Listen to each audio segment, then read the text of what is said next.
दोस्तों, भारत में जाति रंग भेदभाव बहुत पुराना है। बात कर रहे हैं बिहार चुनाव से। मैथिली ठाकुर का अलीनगर सीट से चुनाव जीतना क्यों है मुश्किल, आसान नहीं है।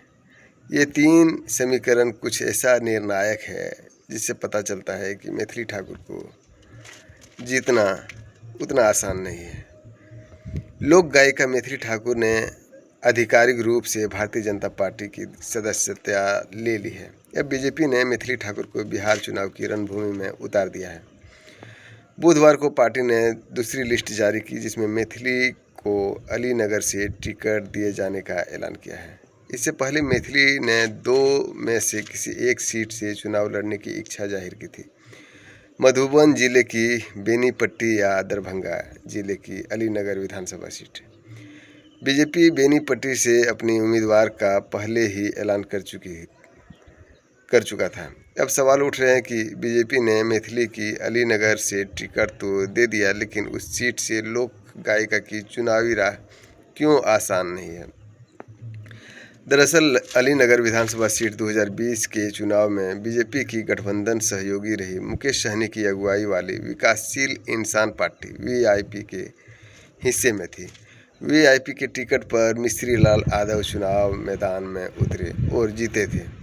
बाद में वह बीजेपी में शामिल हो गए थे। चुनाव से कुछ महीने पहले एक पुराने मामले में 2 साल की सज़ा सुनाए जाने के बाद मिस्री लाल यादव की विधायिका चली गई थी। दरभंगा की एक अदालत ने 27 मई को मारपीट के एक पुराने मामले में मिस्री लाल यादव को 2 साल की सज़ा सुनाई थी। जून महीने में ही बिहार विधानसभा सचिवालय ने यादव की सदस्यता रद्द करने से संबंधित नोटिफिकेशन भी जारी कर दिया था। इसके बाद यह तय हो गया था कि इस सीट पर एनडीए से कोई नया चेहरा मैदान में उतरेगा। पिछले चुनाव में जीत का अंतर करीबी रहा था। ऐसे में बीजेपी ने इस बार यह सीट बरकरार रखने के लिए नए और मजबूत चेहरों पर दांव लगाया है। बिहार विधानसभा के पिछले चुनाव 2020 में इस सीट पर एनडीए को कड़े मुकाबले में जीत मिली थी। वीआईपी कोटे से एनडीए के उम्मीदवार मिस्री लाल यादव के 61,082 वोट मिले थे। आरजेडी के विनोद मिश्रा 57,981 वोट पाकर दूसरे स्थान पर थे। कड़े मुकाबले में एनडीए उम्मीदवार को 3,101 वोट के करीब अंतर से जीत मिली थी। सीट बंटवारे के बाद यह सीट वीआईपी के खाते में चले जाने के बाद बीजेपी यह कहते हुए मिस्री लाल को टिकट दिलवाया था कि मुकेश सहनी के पास मजबूत उम्मीदवार नहीं है। अलीनगर सीट के अतीत की बात करें तो यह सीट आरजेडी का गढ़ रही है। 2008 के परिसीमन में मीनागाछी विधानसभा सीट के कुछ हिस्से दरभंगा ग्रामीण विधानसभा सीट के मर्ज कर दिए गए थे और बाकी बचे सीटों को लेकर अलीनगर सीट अस्तित्व में आई।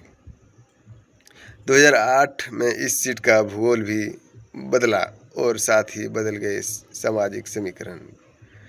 कभी नागेंद्र झा, मदन मोहन झा जैसे कांग्रेस के कद्दावर चेहरा यहाँ पर आरजेडी से जीता था। आपको क्या लगता है, कमेंट बॉक्स में ज़रूर लिखें। वीडियो अच्छा लगे तो लाइक शेयर सब्सक्राइब जरूर करें। आप देख रहे हैं न्यूज़ हर्पल।